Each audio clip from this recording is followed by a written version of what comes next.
It's July 4th, 2024. This is Roqe.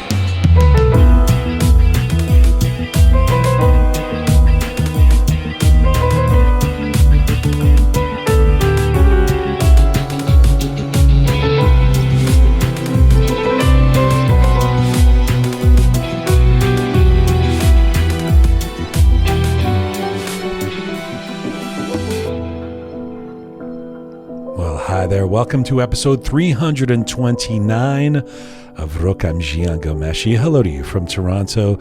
Salam, Dustan Aziz, Durud bar Shama. Hope you are doing well wherever you are tuning in from around the world. To our American friends, happy Independence Day to you. If you're, however you do or don't celebrate it, hope you're having a good day off at least. And just in time for some major football action. By football, I mean soccer over the next few days with Copa America happening, as well as the Euro 24 tournament. Go England! To my fellow Brits in and amidst your new elected government. Good luck. Smart Pegah is going to be here in a little bit with the roundup. And for those of you listening in Iran, it will also be an interesting day or two there with the runoff presidential elections afoot, if you believe the results will make any difference at all. And let's face it, many of us don't. But before we get to the roundup and Pegah, we wanted to do something a little different today, a conversation about Iran and Islam and how the common conflation of Iranians and Islam or Iranians and Islamism is actually not historically supported. Now, if you are a non-Iranian or someone just passively watching the news and the politics of the day, you may be forgiven for thinking that Iranians are all rabid Islamists, or that the roots of Iran are closely related to the roots and emergence of Islam. Both of these assumptions would be untrue. Iranians are not the Islamic Republic, and the Islamists that you see in those protests in your Western city of choice are likely not Iranians, which is not to say, important disclaimer, there are not proud Muslims who are also proud Iranians. Quite the contrary. Some of us grew up Muslim. But it is to say that Iran and Iranians have a proud history that predates Islam. So here's a very quick, if somewhat superficial, don't blame me if it's not comprehensive, primer. Iran, historically known as Persia, has a rich and ancient heritage that predates Islam by millennia. The Achaemenid Empire, also known as the Persian Empire, founded by Cyrus the Great, was one of the first major empires in history, characterized by its advanced administrative system and respect for local customs and religions. This empire was succeeded by the Parthian and Sassanid empires, both of which played crucial roles in shaping Persian culture, governance, and Zoroastrianism, the pre-Islamic religion of Iran. Zoroastrianism, in turn, deeply influenced Persian culture, art, and social norms.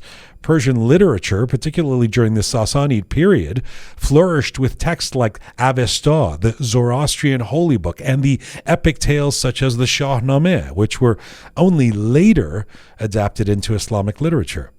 The arrival of Islam in the 7th century transformed Iran, integrating it into the Islamic caliphates. However, the conflation of Iranians with Islam or Islamism overlooks the historical and cultural diversity of the Iranian people. Many Iranians, while practicing Islam, retain a distinct Persian identity that includes pre-Islamic cultural elements. This rich tapestry underscores that Iranians are not monolithically defined by Islam or Islamism, but are shaped by a profound and multifaceted historical legacy. So, today we thought we would take a look at what Iran was before that 7th century coming of Islam. And for this, we once again turn to an acclaimed cultural historian specializing in the broader Iranian world, encompassing societies from the Balkans to India and China. Dr. Richard Foltz is a Canadian scholar of American origin. He is a specialist in the history of Iranian civilization, which is sometimes called the Great Iran. He also worked extensively in environmental ethics and animal rights. Richard holds a PhD in Middle Eastern history from Harvard. He also has a degree in Persian literature and applied linguistics from the University of Utah. He has taught at Kuwait University, Brown, Columbia, and the University of Florida, and he's currently a professor of religions and cultures at Concordia University in Montréal. Richard has also worked for several years in Europe as a musician, a film critic, a travel writer. He is the author of 11 books and over 100 scholarly articles. His work has appeared in more than 10 languages, and his most recent books are A History of the Tajiks, Iranians of the East, and Iran in World History. And right now, Professor Richard Foltz joins me from Quebec. Hello, Richard. Hello. Richard, let me start with you, because you're an interesting guy. I mean, you self-identify as an Iranologist. Do you remember, you're clearly, I'm guessing, not Iranian in terms of your own ethnic or national background. Do you remember when you first became seduced by all things Iran and wanted to immerse yourself in Persian civilization, culture, and history? Well, it was I suppose you could say, a rapid seduction preceded by a bit of unforeseen groundwork. I always loved the art, architecture, and music and food of medieval northern India. So I liked to eat in Indian restaurants. I listened to Hindustani music. I loved Mughal miniature paintings and Mughal architecture. And I just, I thought that I liked India. Then around 1986, on a visit to my parents in Salt Lake City, I met an Iranian fellow, which led to meeting eventually pretty much every Iranian in Salt Lake City. And as I got immersed in Persian culture, I realized that everything I liked about India actually came from Iran. And that made me curious. I want to go back to the source. I want to see what, I want to learn about the original. And it just so happened that, what was intended to be a month-long visit to my parents ended up lasting 2 years because my visit coincided with the beginning of an 8-week summer intensive Persian language course at the university, one of only 2 universities in the United States that had such a program. And I thought, well, let me just, check this out. I'll stay an extra month, and I'm meeting all these Persians, so it's an opportunity to practice what I'm learning. And to make a long story short, one thing led to another, and 35 years later, here I am, making a living at it. So not complaining. The seduction is complete. There is something I wonder about. When you say you've been doing this for 35 years, I imagine you have a perspective on this question, which is that, is there some kind of advantage to not being Iranian and doing the kind of work you do? I am reminded of an interview we did on this program with Andrew Scott Cooper about his book on the Shah. And he said that when he was doing his research, when he was doing his interviews, that his subjects, those he was interviewing, predominantly Iranians, many in Iran, for example, were sometimes more open and candid with him because, to put it sort of bluntly, they didn't feel like he had any kind of horse in the race, if you will. Have you encountered that? I've encountered many things over the years. It would be really difficult to sort of pull out of that miasma of experience what would be the dominant version. I don't know. There are advantages and disadvantages to being an outsider, but especially I can say over time, I was, Iranian damad for 28 years. So I figure I'm probably about 15 to 20% Iranian now, just by osmosis. There are things about my character and my outlook now that can only be traced to the influence of being around Iranians and spending a lot of time in Iran. So I don't know if I can even claim to have the outsider's objectivity anymore. But surely you must be considered a curiosity at some forums, yes. or in some places where they look at you and go, okay, this white guy from Utah named Richard is knows more about our background than we do. Well, I don't know if I know more, but I study things and you acquire information. And I do have, sort of dual perspective, I suppose. What's funny is, like in Iran, if I go to visit a historical site, they have dual pricing, Iranian pricing and foreigners pricing. So I always go up to the ticket window and I ask them in Persian, for a ticket, and they kind of look at me like, Shema Iranian hestin? And I say, well, Shemachi Fekmi, and I'm about 50-50 on that. About 50% of the time they give me the Iranian price, and 50% they give me the foreigner's price. Right. Let me just turn it around, though, as well, and say, as you would know, especially in academia, we live in a moment of sensitivity, surely, around cultural appropriation and identity. Do you ever get confronted about speaking for Persians? I know that's not your intention, but has that ever been happened to me? And it hasn't happened to me, and probably because I'm always quite forthcoming about the fact that I do not speak for Persians. I have never pretended to be in a position to illuminate, the Persian point of view. I present myself as an outsider and as a sympathetic outsider, and Iranians are very, very appreciative of that. Iranians, of course, are probably rivaling the French for the world's leading chauvinists, and so the best way into an Iranian's heart is to show how much you love their culture, and that's not true of all people. That's not true of all peoples. So I really appreciate it. I really appreciate the welcome that I've always had in Iranian homes and Iranian environments. But it's because right away, when Iranians see that you appreciate their culture, then they warm up to you. Until you would advance a thesis or an opinion they don't like. That can sometimes... I've never really gotten into a serious argument with an Iranian because they're so polite with foreigners, and maybe that's one of the advantages. There's the advantage. They won't, get down and dirty with me in that sense. So, they will, say, well, ikhtiyar darin, we will agree to disagree on that one. Right. So, yeah.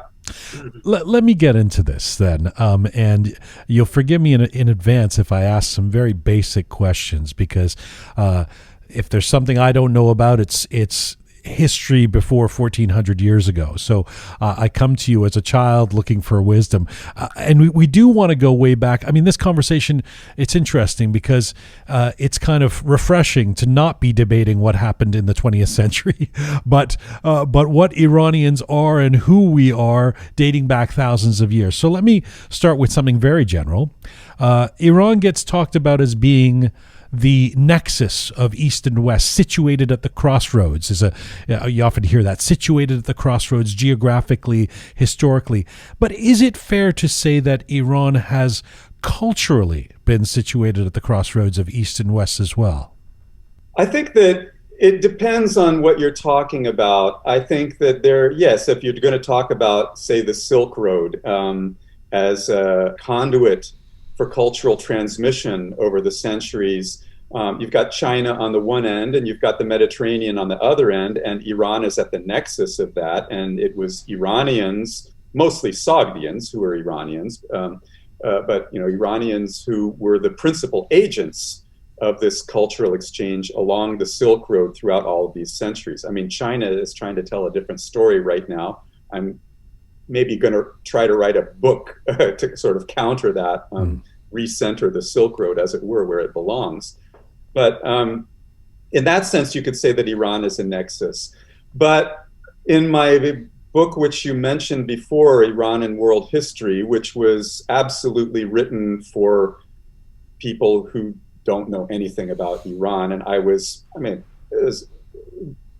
pleasant to see that it was actually translated twice in Iran in two different Persian editions. So, it's always gratifying when Iranians find interest in what I'm doing, but I want to make clear I have never pretended to teach Iranians about their own culture. That's not my aim, and I don't have the capacity to do it. My aim has been to open the eyes of Westerners to aspects of Iran's contribution to history that they may be unaware of. So my intended audience is absolutely Westerners and not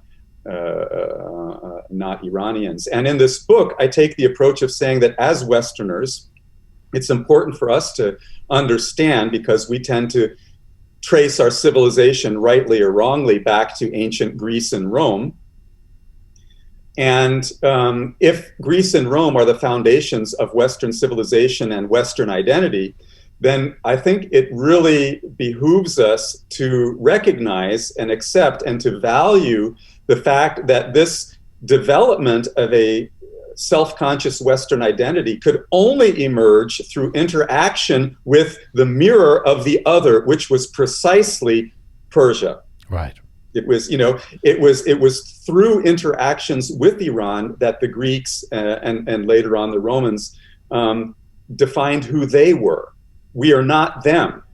And in other words, Western identity could not exist as it does without that Iranian mirror. And that's something that is rarely, if ever, talked about in Western civilization courses or discussions. And I just wanted to sort of bring that onto the table. Well, I was going to say you've talked about it, but let me get to that. I just want to stick with this East and West delta or paradox in a sense, because when it comes to self-identity, it occurs to me there's something interesting here, which is that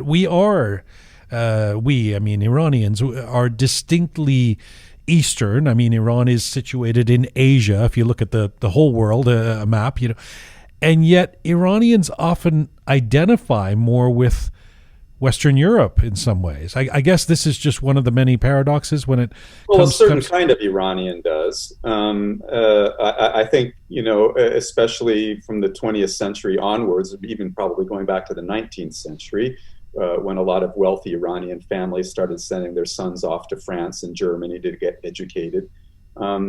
I think that a certain class of Iranians tends to identify as Western. But I don't think that's necessarily true for Iranian society as a whole.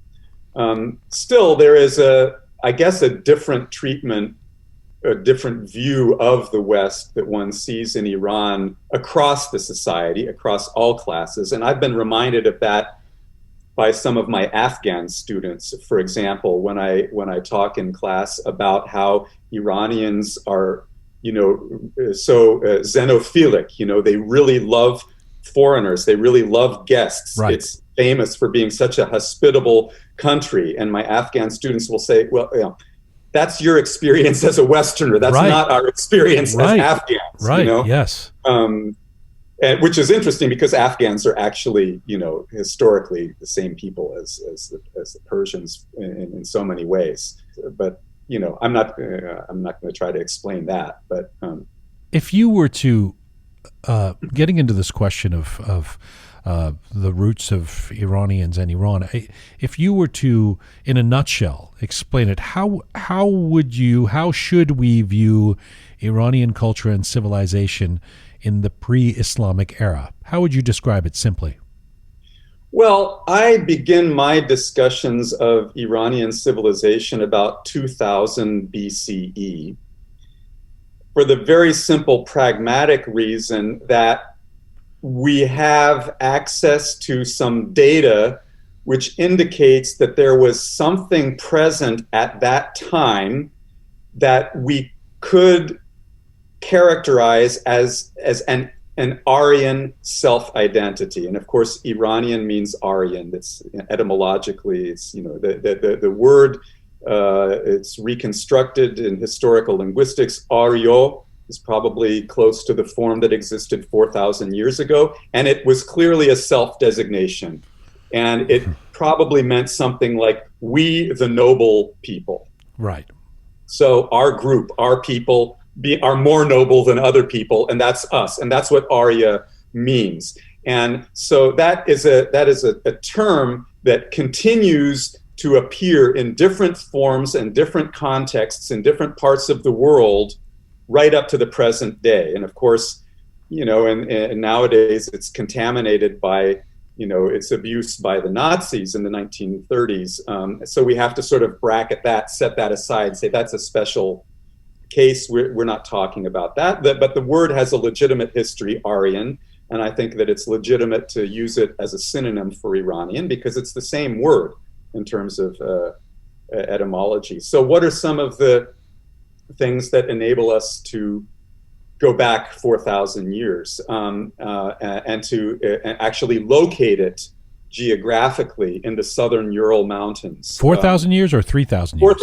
4,000 years ago. I wouldn't push it back more than about 4,200 years ago. There's a civilization that existed for about 400 years in the southern Ural Mountains region of what's now Russia, Western Siberia and the very eastern extremes of Europe, north of the Caspian Sea.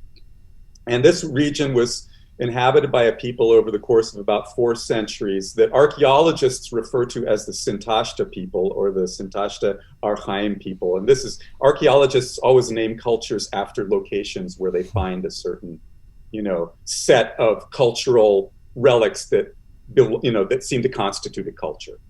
So there are things about the archaeology of this region which enabled us to suspect very strongly what their linguistic identity was. And some of this goes through from comparative linguistics and comparative mythology. So if we take, for example, the Avesta and the Rig Veda, so these are 2 texts that represent 2 peoples with a common history, with a common ancestry. One of them wound up in Iran, the other wound up in India. So if we say that the split probably occurred somewhere around 3,500 years ago, then these texts probably started to emerge in the forms we have them today a few centuries after that, once the dialects had started to diverge.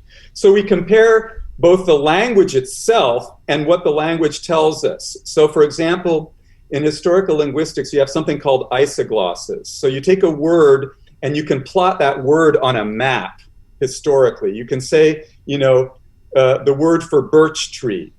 Well, it certainly originated in a region that had birch trees, You wouldn't think, that the word for palm tree originates in Siberia, that if you find the word for palm tree in Russian is going to be a loan word from some language of a people who live in a place where there are palm trees. Okay. So the reverse is also true. So when we find that the word for birch tree is common to all Indo-European languages, that suggests that the original ancestors of all these, sister languages lived in a place with birch trees. So you draw that on a map. You draw a line around the regions and then you do that for all these different words, and you get a narrow and narrower, sort of territory that can kind of, pinpoint where speakers of a particular language lived at a certain point in history. So that takes us there in one sense. But then you add to that comparative mythology. One of the most interesting examples is horse sacrifice, what's called in the Rig Veda the Asvamedha. And, horse sacrifice is not very common in India because you can't really raise horses there. It was always a bad place to raise horses. They had to bring them from Central Asia. But the horse sacrifice is really important in the Rig Veda, and it gives you the description of how you do it.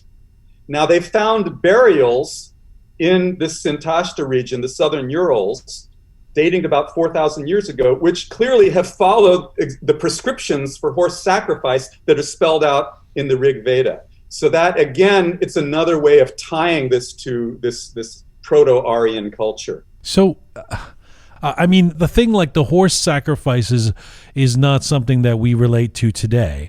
In as much as we take pride in Iranian civilization and culture dating back thousands of years, you have identified 3 threads of continuity, things that we know of today or that we consider that we can identify immediately as Iranians, that are this continuity stream that go back thousands of years, but are also, as you've talked about, problematic in their own way as well. And the 3 are language, land, and the Persian literary tradition, specifically the Shahnameh. And I want to explore these three threads of continuity, if you will.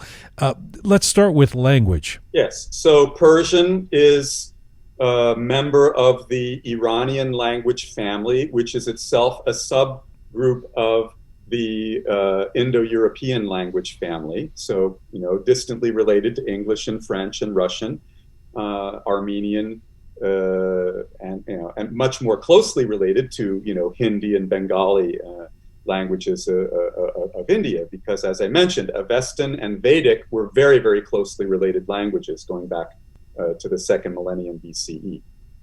And of course, Persian is not the only Iranian language spoken today. It's the best known, but Kurdish is, spoken by 30, 40 million people. That's an Iranian language, actually very close to Persian. Baluchi in Pakistan, Iran, Afghanistan. Pushtun, which is spoken, by millions and millions of people in Afghanistan and Pakistan.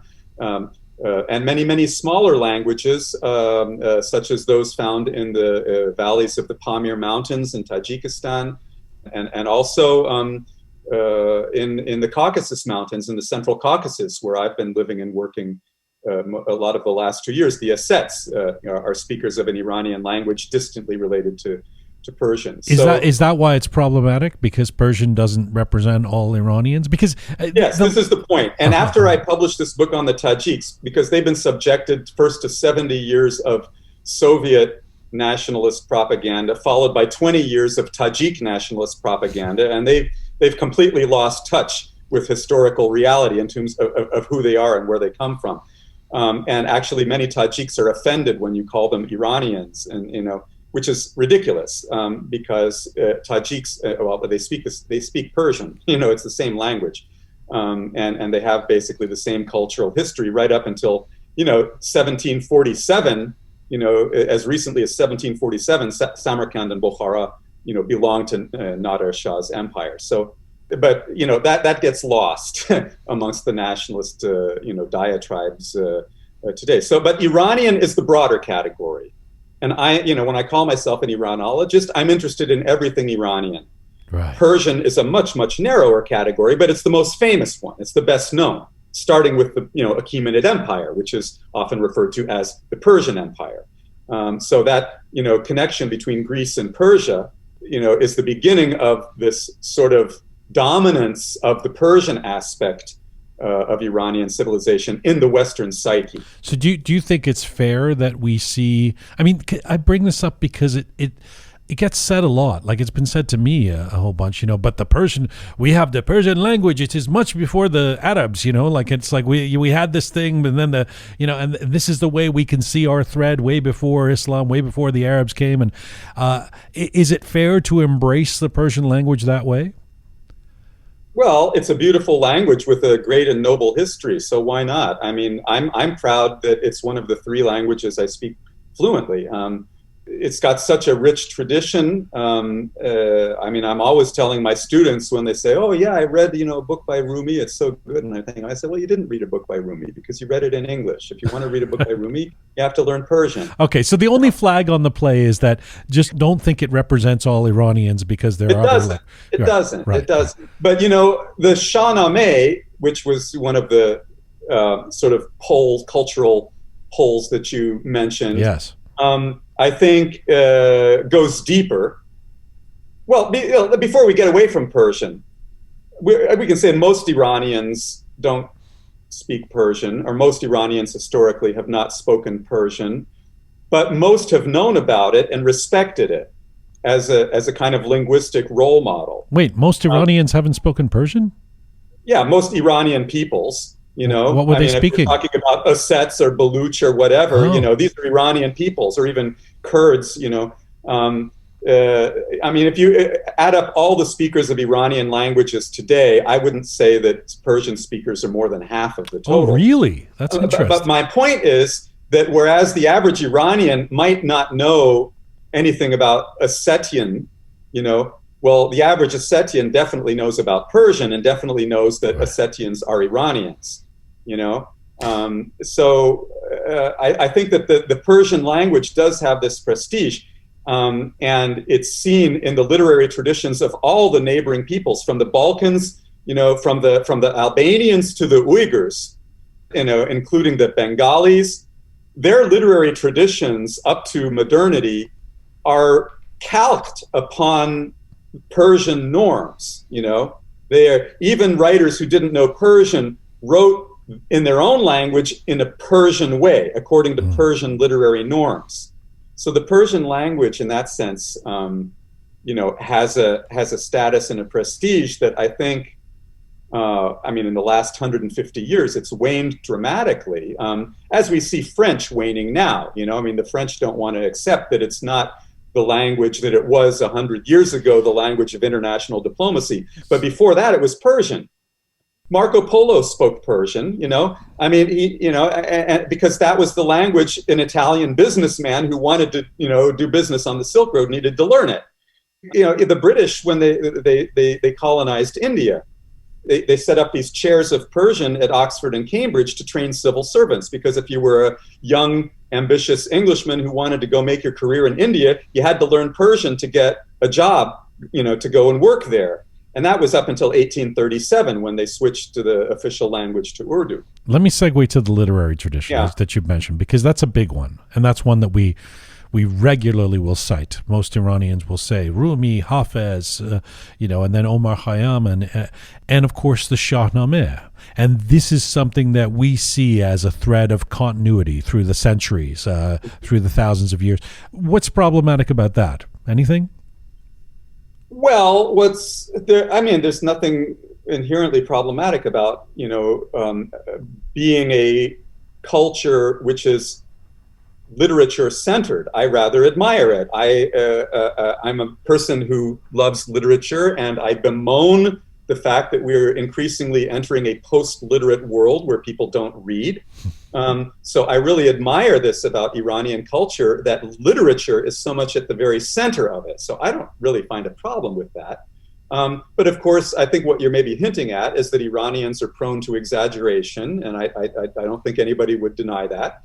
And one aspect of that can be maybe to project things too far into the past.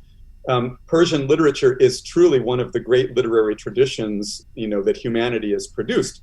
But it started in the Islamic period, and it was built upon Arabic literary norms. Okay, all these great Persian poets, they started writing poetry based on the very sophisticated oral traditions of the Bedouin Arabs, and they were just doing it in Persian instead of Arabic. And the poetry that we have in Middle Persian from before that there's not much of it that's survived, but it's not that good. So if you're going to talk about literature as, source of national pride, do it, but, give it its proper starting point, which is basically the 10th century. You talk about Ferdowsi himself being a Muslim, right? Yes, a Muslim who made his lasting fame by collecting pre-Islamic heroic stories that celebrate the pre-Islamic period, and this great epic which ends in absolute tragedy, which is the coming of Islam. So there's a real irony there. It's a Muslim poet is working for Muslim patrons, for a Muslim audience, basically presenting Islam as the end of civilization instead of the start of civilization. Right. I want to come back to that. It's too rich. And you've written a fair bit about that. I want to come back to that. Let me just come to that third thread of continuity and whether you see it as legitimate, or where you see that maybe I should rephrase why is that problematic, and just say what are the complexities of seeing these as threads of continuity. Land has been something that we use as a source of continuity. Iran is, throughout most of history, it's an idea. It didn't become, we could say, a political entity as we see it today until 1935, when Reza Shah declared, on the advice of his Nazi sympathizing ambassador in Berlin, that it would be good to emphasize Iran's Aryan origins. And so he declared that henceforth the country would not be known as Persia, but it would be known as Iran in international diplomacy. Because before that, everybody called it Persia. That's not to say that the idea of Iran wasn't present in the minds of Iranians. It was, but it's an idea, the idea of Iran. So, Iran nabashad taniman nabad, this is an idea. It's not something physical and concrete. And that's what, to me, is really unique and interesting about the notion of Iranianness. It's an affinity. It's an affinity. It's not. That's why I say, I can consider myself maybe 15 to 20% Iranian now, because I have this affinity or this idea of Iran, which I've absorbed, and people all over the world have absorbed that. In Albania, you have. I met this Albanian journalist in Montreal at some art opening, and he started reciting Persian poetry to me, and I said, "How do you even know that?" He said, "Well, in Albania, it's part of our culture." I said, "What? Why is it part of your culture?" And of course, Nowruz is the example par excellence of this. I want to come to Nowruz, but let me get to Nowruz. Just tell me about land, because land. Yeah, land. We do.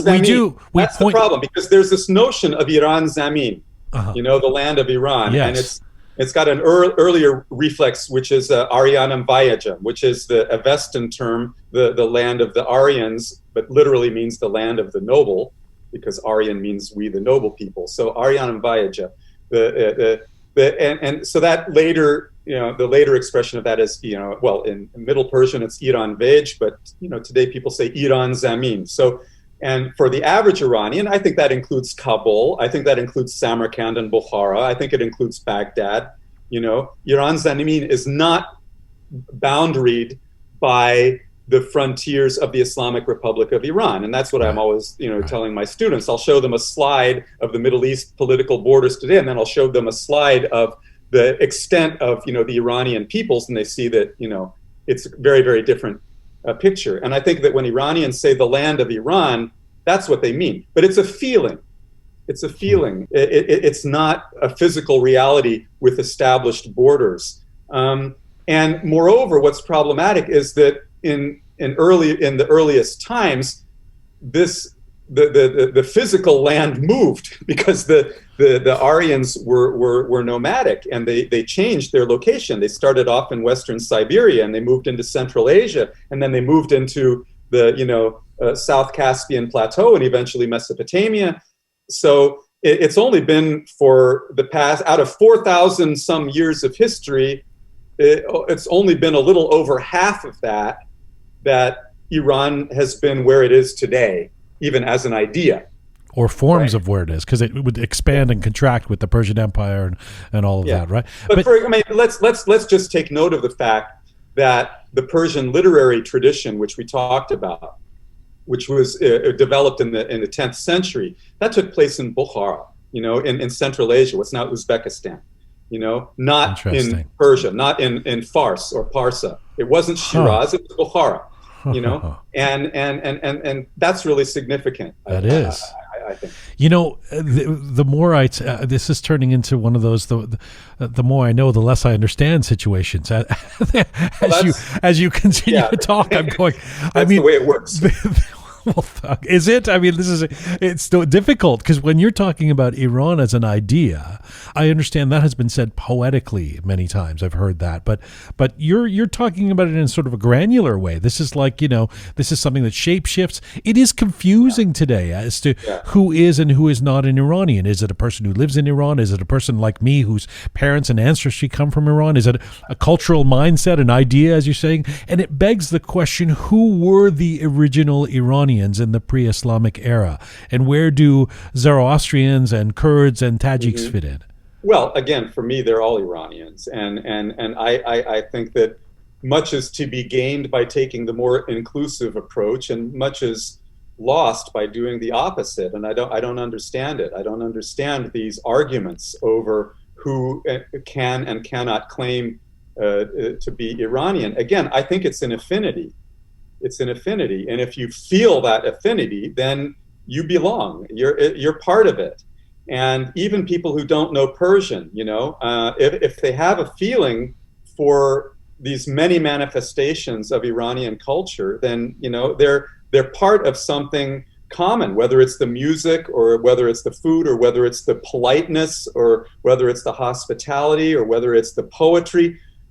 whatever it is, if you have a feeling when you participate in it, then you're part of it. You're not a foreigner. You're well, not who tends to make the argument about who can and can't be included? Oh, they do. I remember when I was in graduate school, first there was a huge argument over whether to call the student organization the Harvard Persian Club or the Harvard Iranian Club.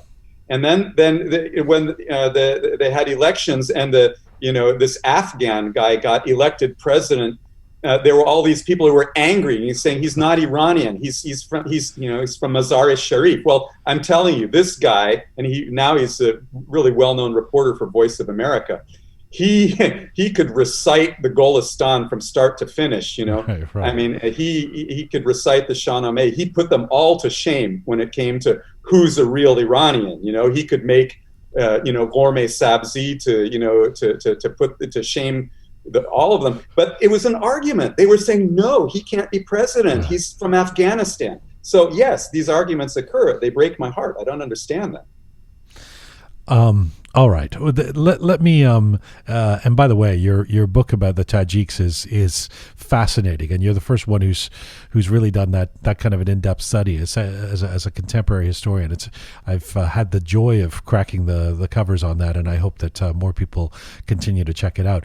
Let me go back again 3 steps to something you mentioned, which is Nowruz, and that is something else too that surely has been a major thread of continuity. Nowruz, you've written and talked about the cultural import of Nowruz, that it's more than just a holiday. Can you explain why? It's an expression of membership in a community. It's an expression of identity. And again, it's something that goes so far beyond any definition of even Iranian, because it's an important holiday in the Balkans. It's an important holiday in Western Mongolia. I remember when I was a graduate student living in Uzbekistan, people got so excited about it, and they say it's our national holiday. It's a national Uzbek holiday. I'd say, oh, really? So why has it got a Persian name? And they'd say, what do you mean? And I'd say, well, how do you say, new day in Uzbek? And they'd say Yangi Kun. And I'd say, how come you call it Nowruz instead of Yangi Kun? And they couldn't answer that. But, they thought it's theirs. And, I don't think that it's even originally an Iranian holiday. I think it's something that the Persians got from the Mesopotamians. I think that prior to their contact with Mesopotamia, I think that the Iranians' major annual holiday was Mehragan in the fall. I think it was the harvest festival, not the planting festival as it were. But that's neither here nor there. It's become Iranian over the last 3,000 years. But so in a sense, maybe it's an Iranian cultural expression in the sense that whoever celebrates it is expressing this common affinity with all the other people who are celebrating it everywhere else in the world. It's a common partaking. And of course, you know as well as I do that for any Iranian, it is the event of the year. Yes. There's nothing that the Islamic Republic or anybody has been able to do to come up with an expression of identity that can come close to rivaling it. What's interesting, Richard, is it's this interesting marriage of a celebration of a holiday, but there's a real sense of pride there too. We don't in the West have New Year's Eve on December 31st and feel pride in it, I guess maybe some people do with Christmas or Easter. I don't know, but there's real pride involved with Nowruz.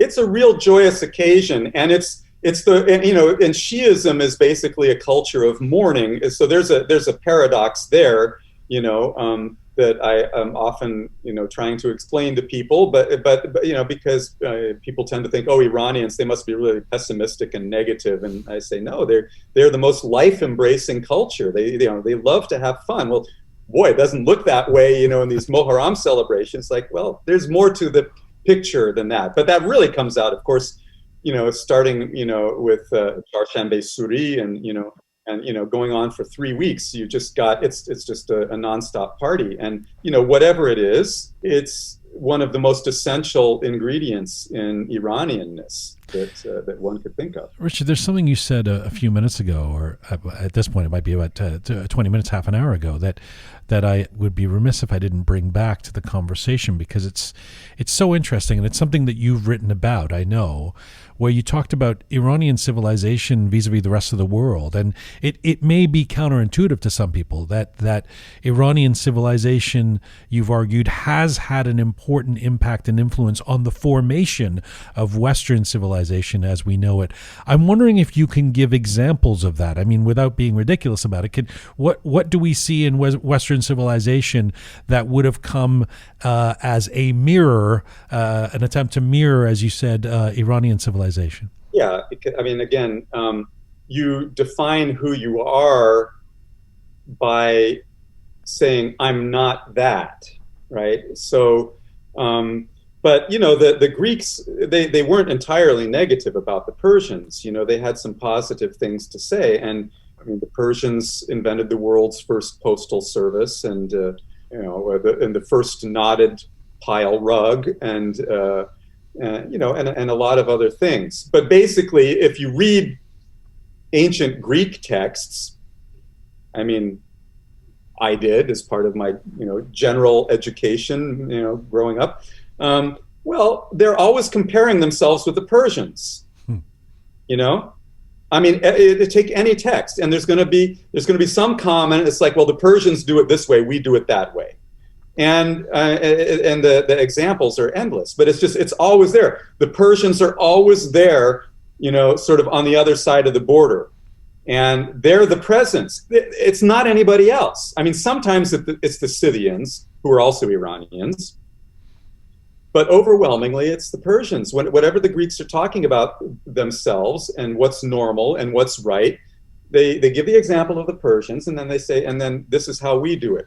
And the Persians are the point of comparison.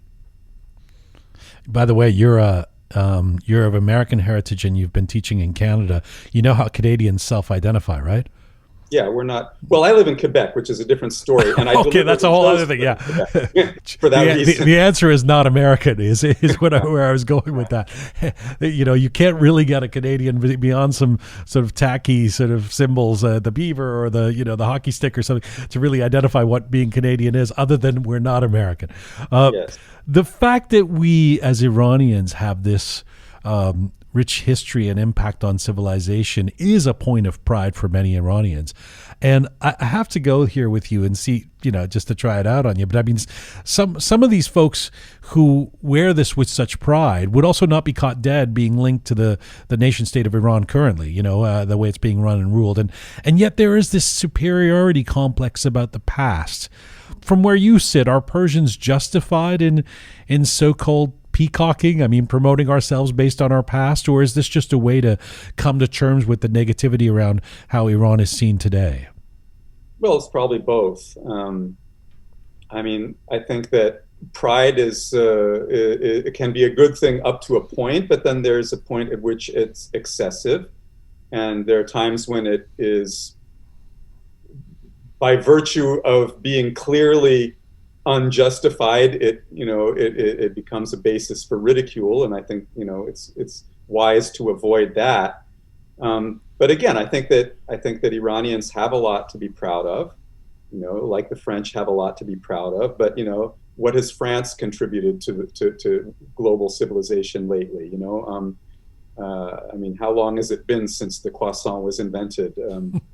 You know, but still, some nations have perhaps a stronger claim to greatness than others. And because Iranians have a very, very long history going back thousands of years, I mean, as a North American, I can only stand in awe of what that must feel like, because, you know, I've done my own genealogical research, and I really can't go back more than 150 years, and, you know, basically to losers, you know, who were running away from Europe and looking, you know, for a place that nobody knew them.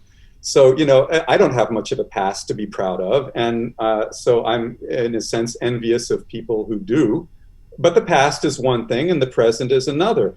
Of course, North Americans are very forward-looking, because we tend not to have a past. We look to the future. Right. And Iranians, like other, great nations, they tend to look to the past because they've got a lot of it to fall back on. And it can be a great comfort if you are, in despair over the present, the way things are. If you're pessimistic about the future, it's really comforting to be able to say, yeah, but at least I come from a great, civilization with a great and proud history. And yet you talk about, it's a beautiful segue, you talk about the essential ambivalence at the center of Iranian cultural identity. And I want to weave back the Shahnameh that you were talking about earlier, because it's such a rich idea what you put forward. I mean, there are those, we know them, I know who believe that the last 1400 years since the coming of the Arabs and Islam have been a sullying of a once great Persian civilization. And the Shahnameh itself glorifies Iran's pre-Islamic past, as you said. And to quote you say, ends in disaster with Iran's glorious civilization being utterly destroyed by the barbarian Arabs.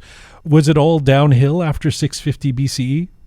Well, it depends on, which team you're playing for, I suppose. But to the extent that I have studied the history of the development of Islam, which is not my specialization, but I've spent a fair amount of time looking at this aspect of Iranian history, it's quite abundantly clear that what we call the Islamic tradition today was shaped to a very large extent by people who were Iranians. The Arabs more or less were moved to the side of the scene within 100 years or so. Islam began as an Arab religion. It was called ad-Din al-Arab, the Arab religion, for 100 years under the Umayyad dynasty. But in 750, there was this massive revolution which came from Iran, which basically transformed Islam from an Arab religion into a multinational religion. So Iranians were the principal agents in doing that. And over the coming centuries, Muslims and non-Muslims alike who are not informed tend to imagine that everything in Islam is in the Quran. And that's simply not true. You've seen the Quran. It's not a very thick book. There are many more things that are not addressed in the Quran than that are. And many of the things that are addressed in the Quran are really not that relevant to things outside 7th century Arabia. So where does all this massive tradition, this all-encompassing way of life come from? It was developed over a period of at least 300 to 400 years. And when you look at that formative period, you see the transformations and what was happening and the different forces that were interacting. And the Arabs played a fairly small role in that. Iranians were the predominant actors. So if we look at the result, what's come down to us today, that wasn't fully formed until about the 11th century. The primary actors were Iranians. So, if you are an Iranian Muslim, you can take great pride in considering that Islam is a truly and authentically Iranian religion. And if you're one of these Iranian nationalists that abhors Islam and wants to distance himself, from Islam, you are going to have to deal with this reality that the Iranians are so deeply implicated in what this religion became, and moreover that you cannot escape the impact of this religion on all Iranians over the past 1,000 years. So I think the important thing is to be honest about that. But yes, it is a paradox, and it's problematic for a lot of people. But as you say, it is both. It reminds me in a contemporary context of the debate in the United States, because America is so polarized that you'll, at any given time, depending on who the leader is, the previous one or the current one, that you'll have people going, that person does not represent America. And then you kind of go, well, actually half the country voted for that person, so they represent somebody, right? Yes. That's absolutely true. And there's a real tendency amongst Iranians to sort of ignore large proportions of their own society. But that's not unique to Iranians. Especially nowadays with globalization, we see that we all sort of exist in circles which are global and, transnational, and we actually have more in common and more interaction with other members of our circles in other parts of the world than we do with people in our own country, in our own society, who move in different circles. I think that to some extent, that's just a reality that we all live in today. It is such a great pleasure, an honor, in fact, to get to talk to you and to listen to your pearls of wisdom. And I only wish that I could have you next to me throughout the day and ask you questions constantly. I thank you so much for doing this. I have one final question, or one final Rubik's Cube to put in front of you and see if you can untangle for us around this notion of paradoxes and how we grapple with identity and in the current context. And my poor sister, I invoke her often, but I have to mention, she's a professor of linguistics. And when we talk about language sometimes, and I know you're a linguist as well, so you'll relate to this. Sometimes when I come to her with something that's really bothering me in language, I'll say, this person used the grammar this way, or they said this word this way, or they pronounced it, or they wrote it like, she'll say, and she's supposed to be the expert, so I'm looking for some validation from her to set down these rigid rules. And she'll say, language is fluid. It keeps changing. It's evolving. You can't impose rules upon this, because it's going to keep evolving. And it reminds me of what I've read from you about identity, where you say that the Iranian identity, it's full of paradoxes. It's shape-shifting. It keeps evolving. It's somehow fluid. So how do we embrace something that keeps shifting, or is that just true of any culture? We live in a dynamic universe, and maybe this is our predicament as conscious beings. We want to constantly grasp onto things that are slipping out of our grasp. This is why I suppose Buddhism has been such a successful philosophy, because, it's pretty much hit the nail on the head. And it's interesting that quantum physics is sort of now catching up with Buddhism in saying that there are no fundamental particles. It's just interactions and continuous transformation. So that's true of identity, as it's true of anything else. So what I tried to do in that book that you mentioned, it was to try to tease out at least a few, you mentioned 3 threads that seem to have some continuity over several thousand years. So while the forms are constantly, as you say, shape-shifting, that maybe there's something kind of stringing along there that you can say, okay, that we can call it Iranian.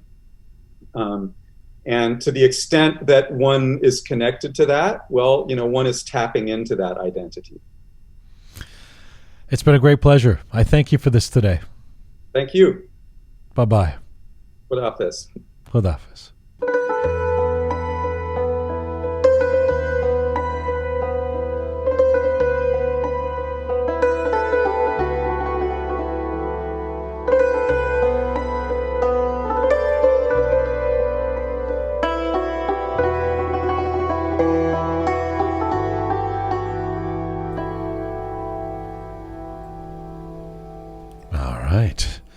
Smart Pegah the microphone is now on, has joined me here in the studio, has been listening along, and I can see you smiling. You enjoyed that? I enjoyed that so very much. I mean, I was literally hanging on to every word he was saying. I think it was fascinating. A lot of it I knew, but I think it was just the way that you guys had that conversation and talked about the paradoxes of being Iranian and what Iranian identity meant. It occurred to me just right at the end there when I was talking to him, like the whole pretense or the whole pretext of doing this is to talk about the importance of Iranian history before the coming of Islam. And yet, even through the interview, I'm apologizing. I'm kind of going, is it okay that we're this proud of our history? Yeah. Going to this guy who's, an American who's in Canada kind of going, no, it's okay. Don't. Yeah. Well, and that's so funny because every time you did that and he was kind of reassuring you, I was thinking about at the point where he was saying, being Iranian is an affinity. And I was like, it's so crazy because as he's talking, I'm thinking, I'm not thinking this isn't an Iranian person. Like he was speaking as if he was Iranian, and yet when he was saying that, I was like, it's so true about the Iranian identity that he very much has that. Nice to have an advocate. Yes. Yeah. Exactly. What did you? What was something that Was there a takeaway for you? There's a couple for me that surprised me. But there was a few, but he made a comment about when he talks to his students, and if they've read a book by Rumi, then he kind of says, well, no, you haven't. And I sat there for a minute and I was like, ouch, I've read so many English translations. Yeah. But no, I mean, and by the way, we shouldn't take anything away from the people who do the translations yeah, too. Absolutely. Sometimes it can be controversial, but someone like Dick Davis is a great advocate of Iran and Iranian culture himself, right? Persian culture. Absolutely. But I think one other thing I wanted to mention that really stuck with me was, when he was talking about the notion of Iran Zamin and this kind of explanation of Iran as a land, Iran and the Iranian identity, and then how that's convoluted with, the notion of religion and the notion of where you're actually from and all of these things. And it's just the way he explained the paradox of what being Iranian means, I think spoke to me so much, because it's something I've struggled with for sure. There's something about an academic putting it into words, almost like stats. Mm-hmm. Explaining that what our culture is, yes, that is satisfying, because you kind of go, it's again, this is a product of our paradoxical inferiority complex that goes along with our superiority complex. But it's almost validating. It's like, oh, yes, we really do have a culture that wasn't about the Arabs and Islam coming and all that. I mean, it's not that there's anything wrong. No, and with, also that it's okay to be confused by all of it. I mean, like as an Iranian, I'm constantly like, well, maybe I need to read more and understand more, and maybe it's because I didn't live there. And the all more of I these know, the things. less I understand. Exactly. Yeah. Exactly. Very, very. I feel like we almost should do this. We have to do a form of this regularly. Yes. But I wanted to, at the top of the episode, I was trying to situate this. Like, why are we doing this? Mm-hmm. And it's because Islam is being Muslim, or Islam or Islamism is being used, I feel like, in many different ways, sometimes earnestly, so obviously many times passionately, but also as a proxy sometimes for this is what these people want, or this is what this stands for. And sometimes, again, there's that conflation that this must be what Iranians, for example, the knee-jerk notion that all Iranians must be anti-Israel or something, right, like because they're Muslim. And, these kind of lines do not exist for Iranians. And it always comes as a surprise to non-Iranian friends of mine, even those who've known me for years, when I say, no, actually, Iranians are not religious people, really. That mostly, really? What do you mean? Isn't it like a religious, like they just expect everybody's running around in, full on, not even like hijab, but like burqas, or something, right? So to untangle this Iran before Islam and talk about the roots of who Iranians are, it's kind of like feels like an exercise that has to be done regularly. Yeah. I mean, I think you said it so well at the top of the show when you were saying, this idea of what Islam is, choose your Western city and what you're being seen there, and how that's so different from Iranians and what they view Islam as and what they think of Islam, and the paradox that we deal with on a daily basis, being Iranians who may have grown up Muslim or are from a country that was then taken over by the Islamic Republic and all of these things. So I think that difference for Iranians is so highlighted and important, and something that we often talk about. I know you and I have talked about it, and talked about how it's such a big pain point for so many Iranians, for sure. Similarly, there are many Christians who don't believe their faith is the Handmaid's Tale. Yes. Like they're kind of like, no, that's not what it's really like for us. Okay. This is, it's kind of a strange time. We're recording this show on Thursday, July 4th, which is, we're on the precipice. We're on the date right before, hours before, actually, if you do the time, the hours translation into what time it is in Iran right now, the voting is about to happen for the presidential election, quote unquote, that some people believe in voting in, many people do not. So we can't talk about the results because we don't know them yet. We can talk about whether we think they matter or what the latest is on that front. What did you want to say for the roundup this week? I mean, we've talked about this last week about how, this is a sham of an election, and I still stand by that, but it's almost still entertaining to see what's happening, and there's never a dull moment when it comes to these elections. Just since Wednesday, we've had lots of interesting conversations come up about this kind of like infighting or theatrical infighting, if you will, between these two candidates.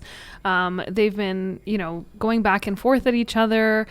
There's been comments made by the Supreme Leader on Wednesday asking individuals to come out and vote again and trying to downplay the significance of the low turnout, even suggesting that the lack of participation is an indication of people just being preoccupied with their personal lives and things like that. Right. But that's kind of one aspect of it. Right. The other aspect is this might actually be happening on purpose, or it's a tool. And the reason why these candidates are actually taking this theatrical infighting to another level is because they think that is actually going to entice people to get interested and to come out and to vote. Nonetheless, I mean, this is the lowest turnout we've seen in terms of individuals coming out to vote since 1979. So I don't see that changing regardless of how much theatrical infighting happens. But it will be interesting to see what ends up with the results of the election. Can I mention something that was a historical first for us? Mm-hmm.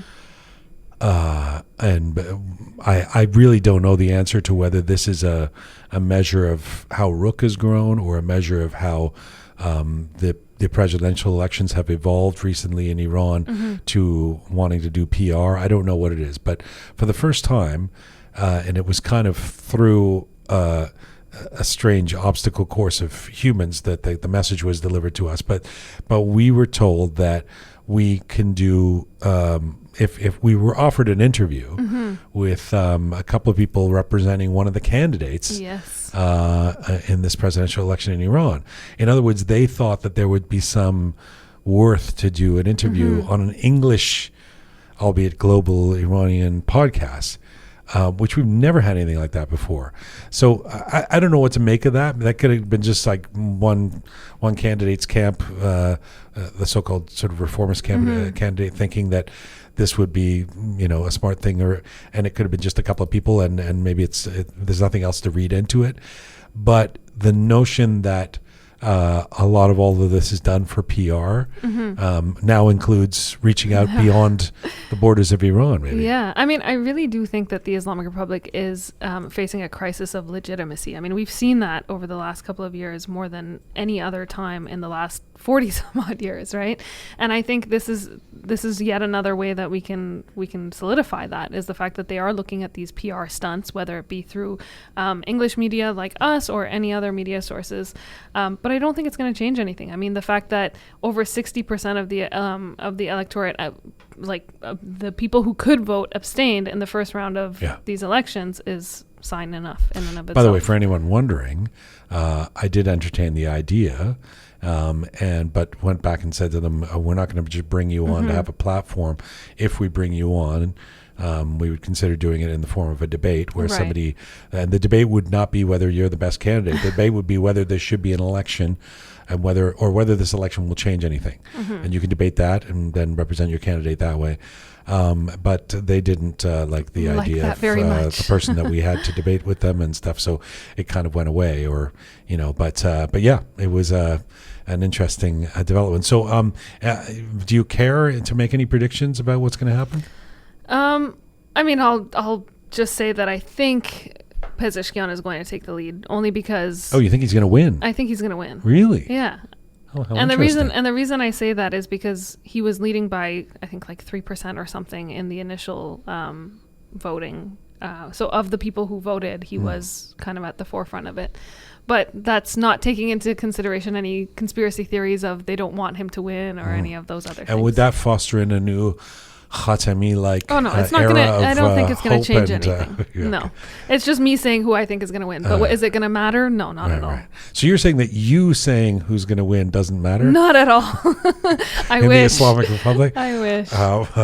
All right. So it's a big weekend. Yes, it is.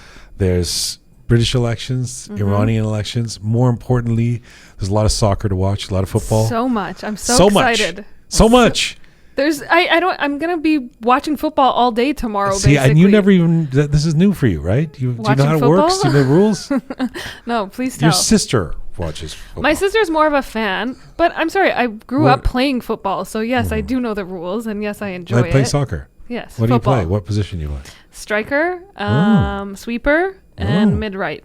Those are my three. Well, you're fast on your feet. I used to be. You used to be. You're a striker. All right. Well, That's right. yeah. So it's going to be an interesting weekend. We have a bunch of work to do and people to talk to and stuff. But I'm trying to figure out how I'm gonna, because Euro is happening at the same time as Copa America. I know. And Canada is still in. Tomorrow, 9:00. Not tomorrow 9:00. Earlier in the day, France and Spain. No, Yeah. so sorry. France and Portugal, Germany, Spain. And of course on Saturday, England, my England, who will. I feel like we should have like a Roqe pool of what's going to happen with these games. Didn't we have a bet last week? We did, and I won, by the way. No, I don't think you did. Yes, I did. No. What do you mean? Well, first of all, one of them was apparently for that debate was senile, so it doesn't really matter what he was saying. The debate was how many times will Trump or Biden say Iran or mention Iranian affairs. I counted like 2.